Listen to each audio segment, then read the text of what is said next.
Good morning students. आज हम लोग किन्स के ब्याज के तरलता पसंदगी सिद्धांत की चर्चा करेंगे। और मैं आपको बताऊं, इसके पहले हम लोग मुद्रा के परिमाण सिद्धांत के अंतर्गत क्या देख रहे थे। उसमें हमने देखा कि क्लासिकल इकोनॉमिक्स के अनुसार मुद्रा की पूर्ति को यदि हम डबल कर देते हैं तो सामान्य कीमत स्तर भी डबल हो जाता है, अर्थात मुद्रा का मूल्य आधा हो जाता है। और ठीक इसके विपरीत यदि मुद्रा की पूर्ति को आधा कर दें तो सामान्य कीमत स्तर भी आधा हो जाएगा, अर्थात मुद्रा का मूल्य डबल हो जाएगा। ये बात हम लोग कर रहे थे मुद्रा के परिमाण सिद्धांत के अंतर्गत। और मुद्रा परिमाण सिद्धांत के अंतर्गत हम मुख्य रूप से देख रहे थे सौदों का दृष्टिकोण और नगद बकाया दृष्टिकोण। तो चूंकि आज हम लोग किन्स के मौद्रिक सिद्धांत की बात कर रहे हैं जो उसी से जुड़ा हुआ है, तो मैं बिल्कुल आपको स्पष्ट कर दूं कि प्रोफेसर जेएम किन्स जो है वो शुरुआत में यानी कि प्रारंभ में नगद बकाया दृष्टिकोण का समर्थक रहा है। यानी नगद बकाया दृष्टिकोण के क्या विचार थे, उस विचारों की हामी प्रोफेसर जेएम किन्स ने भरी है। लेकिन जैसे ही उनकी पुस्तक 1936 में the general theory of employment, interest and money प्रकाशित हुई, उस पुस्तक के अंतर्गत किन्स ने मौद्रिक सिद्धांत के बारे में अपने विचार बदल के रखे। उन्होंने बताया कि मौद्रिक सिद्धांत के अंतर्गत मुद्रा की पूर्ति में होने वाले परिवर्तन किस प्रकार से ब्याज की दर में परिवर्तन लाते हैं। तो इस प्रकार से जो 1936 के अंतर्गत मौद्रिक सिद्धांत के संबंध में जो विचार रखे प्रोफेसर किन्स ने, उसी का नाम है किन्स का ब्याज का तरलता पसंदगी सिद्धांत। Liquidity preference theory of interest हम लोग उसको उस नाम से जानते हैं। तो फिर प्रोफेसर किन्स ने उस मौद्रिक सिद्धांत के अंदर बताया कि सप्लाई ऑफ मनी में परिवर्तन आने से किस प्रकार से रेट ऑफ इंटरेस्ट चेंज आता है, बदलता है रेट ऑफ इंटरेस्ट।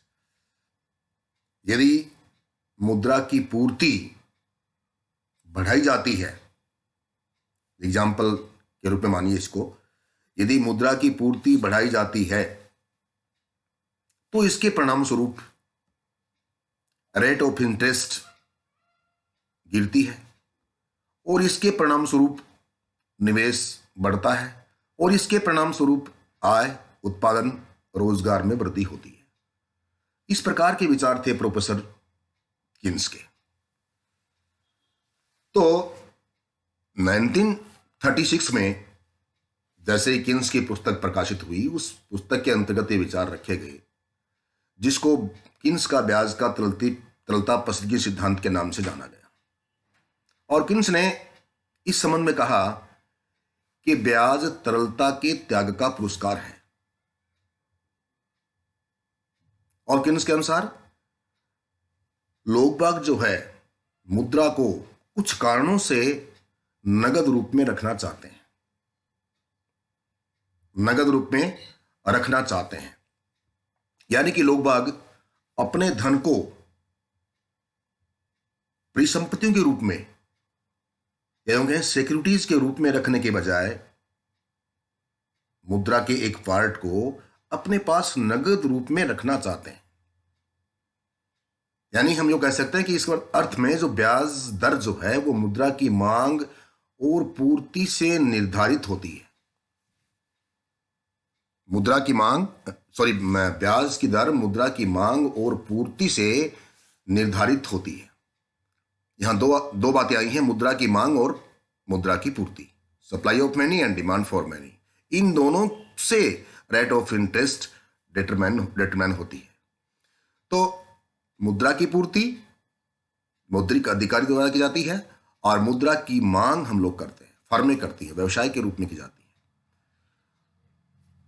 तो देखिए, किन्स के अनुसार ये जो मुद्रा की मांग है वो मुख्य रूप से 3 कारणों से उत्पन्न होती है। किन्स के अनुसार मुद्रा की मांग 3 कारणों से उत्पन्न होती है और उसमें पहला कारण जो है वो है लेन देन के उद्देश्य के लिए।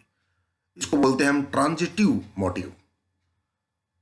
लेन देन के उद्देश्य के लिए लोग बाग मुद्रा की मांग करते हैं, बिकॉज आय की प्राप्ति और व्यय के बीच में एक समय अंतराल होता है।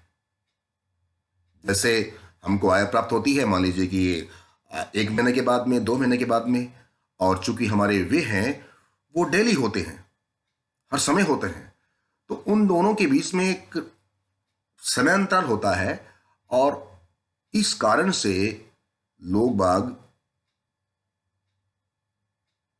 लेन देन के उद्देश्य के लिए मुद्रा की मांग करते हैं।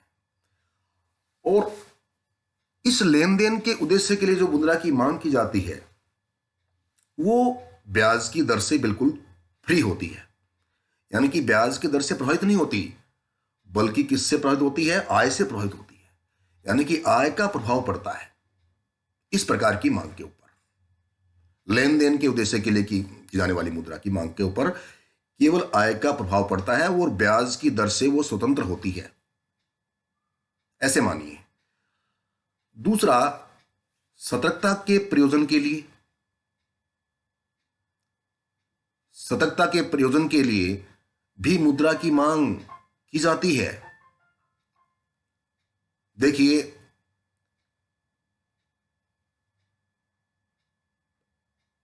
भावी परिस्थितियों का सामना करने के लिए, जैसे बीमारी, बुढ़ापा, इस प्रकार के जो असामयिक घटनाएं हो सकती हैं, उन कारणों के कारण भी मुद्रा की मांग की जाती है।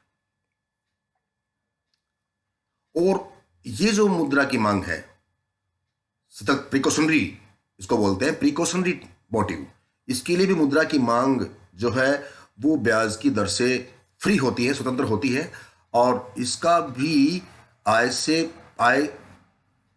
से संबंध होता है। तो देखिए, ये दोनों जो मुद्रा की मांग है, लेन देन के उद्देश्य के लिए की गई मुद्रा की मांग और सतर्कता उद्देश्य के लिए की गई मुद्रा की मांग, ये दोनों जो मांग है ये दोनों ही आय से प्रभावित होती है।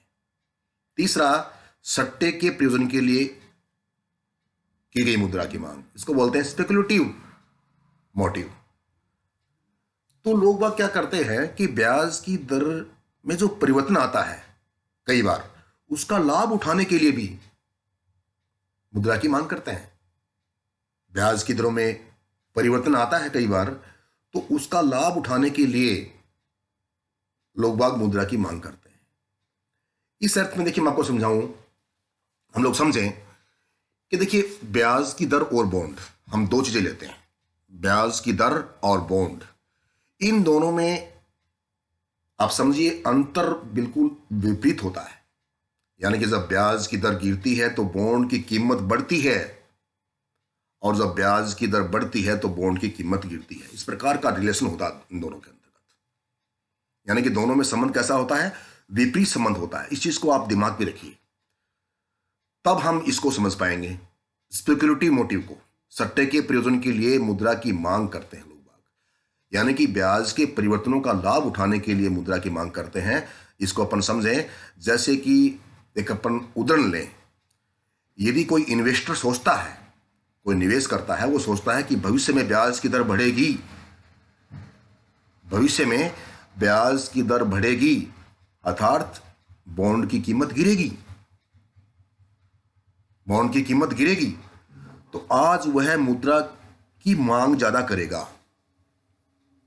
आज वह इन्वेस्टर मुद्रा को अपने पास रखना चाहेगा ताकि भविष्य में उन गिरी हुई बॉन्ड कीमतों पर बॉन्डों को खरीद सके। इस अर्थ में मुद्रा को अपने पास रखना चाहेगा इन्वेस्टर। दूसरे अर्थ में यदि इन्वेस्टर सोचता है कि भविष्य में ब्याज की दर गिरेगी, पहले वाले के विपरीत, तो भविष्य में ब्याज की दर गिरेगी, इसका मतलब बॉन्डों की कीमत बढ़ेगी।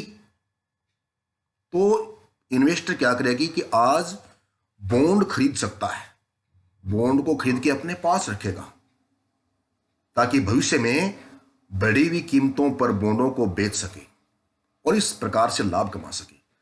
तो इस प्रकार के प्रयोजन के लिए मुद्रा की मांग की जाती है। इसको बोलते हैं हम स्पेकुलेटिव मोटिव। तो सट्टे के प्रयोजन के लिए भी मुद्रा की मांग की जाती है। और ये जो मुद्रा की मांग है वो ब्याज की दर से प्रभावित होती है, न कि आय से। तो इन तीनों में ये बड़ा अंतर है। देखिए आप, अंतर क्या हुआ?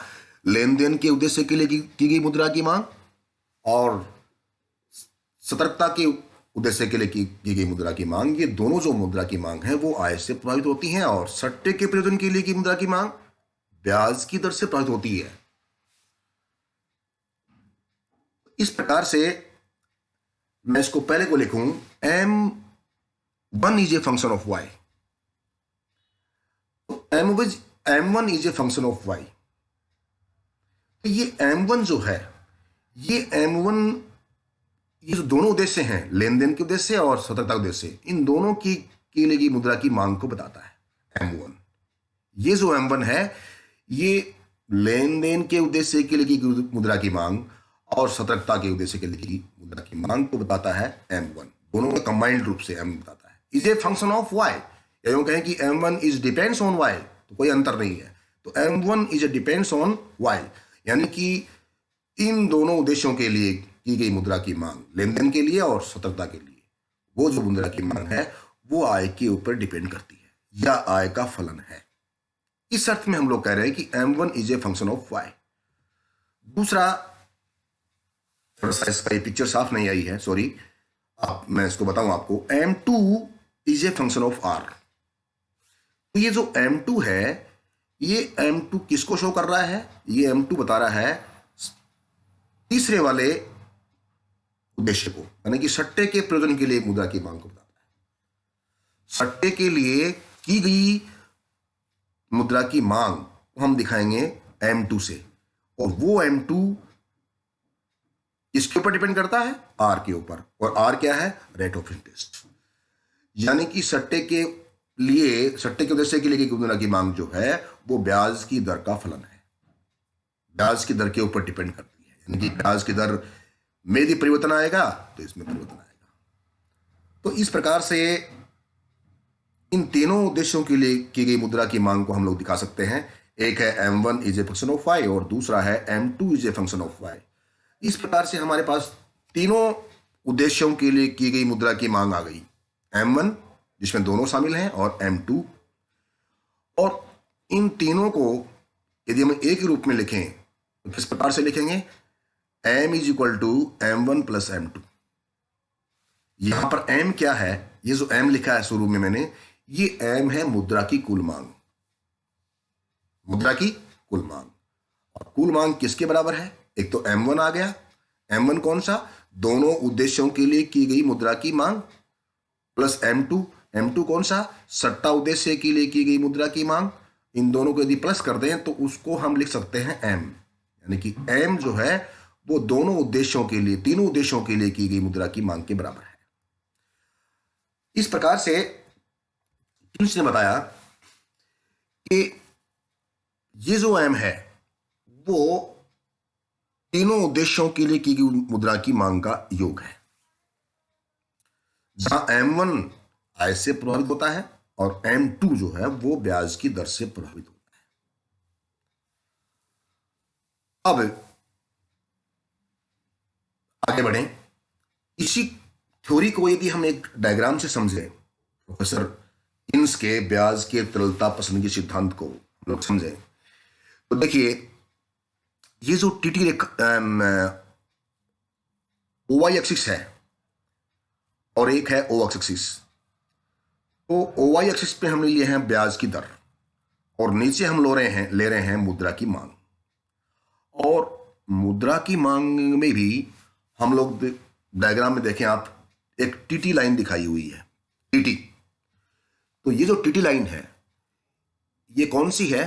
ये लेन देन के उद्देश्य के लिए मुद्रा की मांग को बताती है, बिल्कुल स्ट्रेट, और ये ब्याज की दर से प्रभावित नहीं होती, सीधी सी बात है, स्ट्रेट लाइन है बिल्कुल, टीटी रेखा।